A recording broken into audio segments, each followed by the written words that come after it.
اکثر سوچا جاتا ہے کہ شہر کی پہچان اس کی عمارتیں یا گلیاں ہوتی ہیں، لیکن کبھی کبھی اس کے نام میں بھی پوری ایک تاریخ چھپی ہوتی ہے۔ آج ہم تاریخ امروہہ کی روشنی میں ایک ایسی ہی شہر کی کہانی میں اتریں گے جس کا نام بھی اپنے اندر ایک دلچسپ داستان سمیٹے ہوئے ہے۔ تو چلیے شروع کرتے ہیں امروہہ کے نام کی کہانی سے۔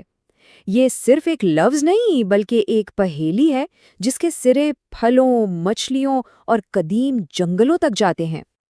تو پہلا سوال یہی اٹھتا ہے کہ آخر اس نام امروہہ کا مطلب کیا ہے؟ اور یہ سوال اس لیے اتنا اہم ہے کیونکہ اس کے جواب میں ہمیں شہر کے ماضی کی دو بالکل الگ الگ تصویریں نظر آتی ہیں۔ آئیے ان دونوں کو دیکھتے ہیں۔ اس نام کے پیچھے دیکھیے دو بڑی کہانیاں ہیں۔ ایک کہانی مقامی روایات سے جڑی ہے، جبکہ دوسری ہمیں صدیوں پرانے سنسکرت دور میں لے جاتی ہے۔ پہلی کہانی تو بڑی مزیدار ہے۔ ذرا سوچئے، ایک علاقہ اپنے آموں اور روہو مچھلی کے لیے اتنا مشہور ہو جائے کہ لوگ شہر کا نام ہی ان دونوں کو ملا کر امروہہ رکھ دیں۔ اس سے اندازہ ہوتا ہے کہ اس وقت وہاں کی زندگی اور معیشت میں یہ چیزیں کتنی اہم تھیں۔ لیکن ایک دوسرا نظریہ بھی ہے جو شاید تاریخی اعتبار سے زیادہ گہرا ہو۔ یہ ہمیں ایک سنسکرت لفظ امراونم تک لے جاتا ہے جس کا مطلب ہے آموں کا جنگل، اور پھر وقت کے ساتھ زبان بدلتی گئی اور امراونم سے امروہہ بن گیا۔ یہ ہمیں ایک ہریالی سے بھرپور ماضی کی تصویر دکھاتا ہے۔ اچھا، نام تو رکھ دیا گیا، لیکن اس سرزمین پر حکومت کس کی تھی؟ سلطنتوں کے آنے سے بھی پہلے یہاں کون سے خاندان راج کرتے تھے؟ کتاب بتاتی ہے کہ یہ علاقہ اس وقت کے طاقتور راجپوت خاندانوں کے کنٹرول میں تھا۔ ان میں تومر خاندان بھی شامل تھا، وہی جنہوں نے دہلی کی بنیاد رکھی تھی، اور پھر چوہان خاندان، جن کے مشہور راجا پرتھوی راج چوہان تھے۔ یعنی سلطنت قائم ہونے سے پہلے بھی یہ جگہ سیاسی طور پر بہت اہم تھی۔ چلیے اب آتے ہیں تاریخ کے اس اہم موڑ پر جس نے نہ صرف امروہہ بلکہ پورے ہندوستان کا نقشہ ہی بدل دیا۔ یہ تھا دہلی سلطنت کے عروج کا دور۔ اور یہ تبدیلی یہ کوئی ایک دن میں نہیں آئی۔ اس کی شروعات ہوئی سلطان محمود غزنوی کے حملوں سے، پھر شہاب الدین غوری نے یہاں اسلامی حکومت کی بنیاد ڈالی، اور آخر میں قطب الدین ایبک نے دلی سلطنت کو ایسی مضبوطی دی کہ وہ برسوں تک قائم رہی۔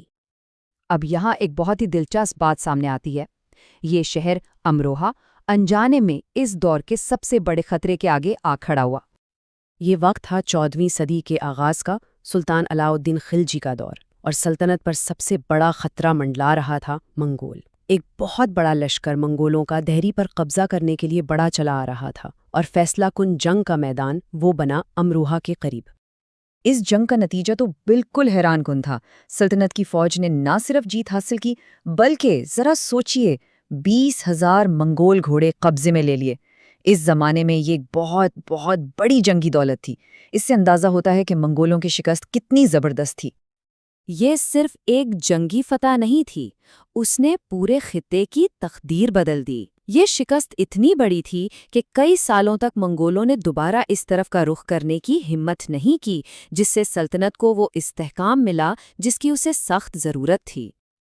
تو یہ سب کچھ جو ہوا، راجپوتوں کا دور، سلطنت کا عروج اور منگولوں سے وہ فیصلہ کن جنگ، اس سب کے نشان آج امروہہ میں کہاں ملتے ہیں؟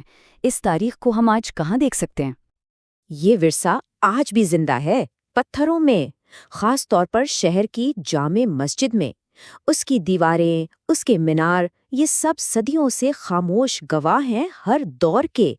یہ عمارت صرف ایک عبادت گاہ نہیں، یہ تو امروہہ کی تاریخ کا جیتا جاگتا ثبوت ہے۔ تو آخر میں امروہہ کی کہانی صرف ایک شہر کی کہانی نہیں ہے، یہ اصل میں مزاحمت کی، الگ الگ تہذیبوں کے ملاپ کی اور تاریخ کی گہری تہوں کی کہانی ہے۔ ایک ایسی کہانی جس میں ہمیں پورے برِ صغیر کے ماضی کی جھلک ملتی ہے۔ تو سوال یہ ہے کہ امروہہ آج ہمیں کیا کہانی سناتا ہے؟ ایک ایسا شہر جس نے سلطنتیں بنتے اور ٹوٹتے دیکھیں۔ اس کی خاموش دیواریں ہمیں اپنے حال اور مستقبل کے بارے میں کیا سکھا سکتی ہیں؟ اس کا جواب شاید تاریخ کے انہی پنوں میں کہیں چھپا ہوا ہے۔